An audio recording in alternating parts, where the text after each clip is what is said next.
Howdy fellas, it's the middle of summer and you probably think I've done lost my mind, but it's really time to start talking about hunting season.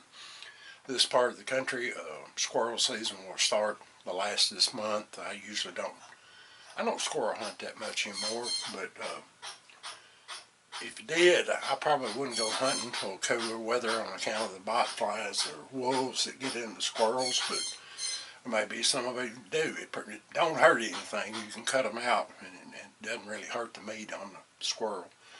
But it won't be long after that till deer season will open, the first part of November.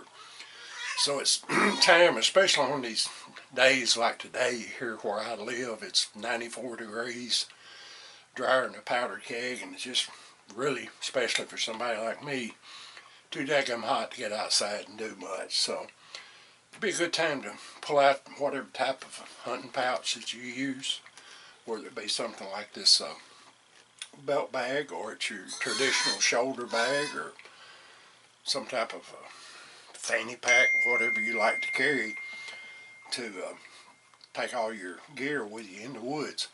You want to go through that and make sure that you've got everything you need to load or reload your gun. There's nothing like getting out there in the woods and go to load your gun and you don't have your short starter, which you could find a way to get around. There's ways to do it, and those of you that's experienced in muzzleloading know all about that.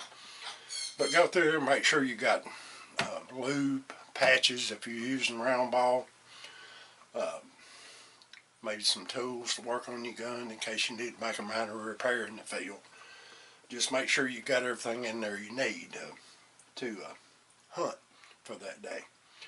I want to talk a little bit about alternatives to the patch round ball, which you see right here. Got a 50 caliber and some 15 thousandths pillow ticking.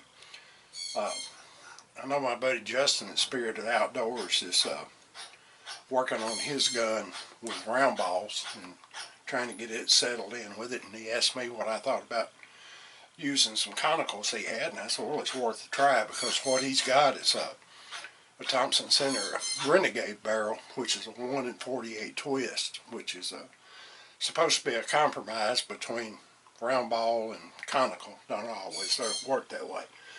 But some of the alternatives out there, the longer conicals are your, I don't know if you can still get the Thompson Center maxi balls.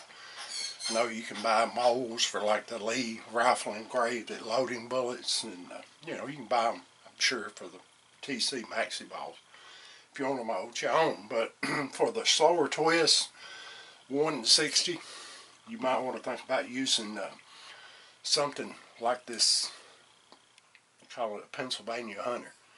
Actually, what it is a cross between a round ball and a mini ball. As you can see, it's got a hollow base there that will expand when the charge ignites, and that's a alternative to round ball.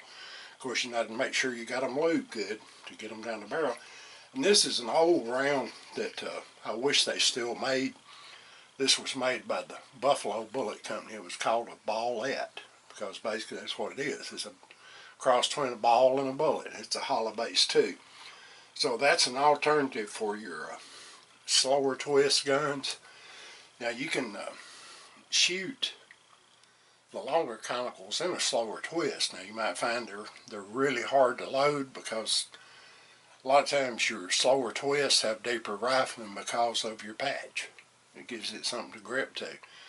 So you might have a hard time to load it, but these are supposed to be a little bit less difficult to load.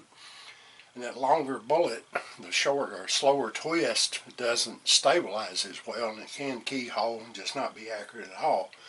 But this is, you'll see, I'll compare it. There's your round ball, and then there's your ballette or Pennsylvania Hunter bullet, which is not really that much longer when you look at it than the round ball. So it should stabilize it well. But there again, it's getting that time of year. If you're going to make a change like that, you need to get out and experiment with it. You will have to use more powder because it's a heavier. This is 180 grain, and I believe, if I remember right, this is 230 grain. So it's take a little more powder to push it. And of course, this one's a 54. It weighs, I think, let me look right quick. I got the box right here behind me.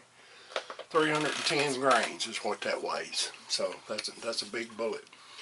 But don't just do like people. When I used to work at the store, they come in the day before hunting season, wanting to buy all their stuff to go hunting with a gun they've never even shot before. You bore sight it for them if it's got a scope on it, and they think they're going to go out and kill something with it. Maybe, maybe not. But anyway, always be prepared. We've all done it. I've done it, not been prepared, and it'll cost you. Nothing like getting out there and there's old mossy horns. Biggest deer you've ever seen in your life, and either your gun won't fire or you ain't got what you need. So take that in mind. Start getting your gear ready. Thank you a bunch for watching. God bless you. Keep your powder dry. Mind your top knot, builder.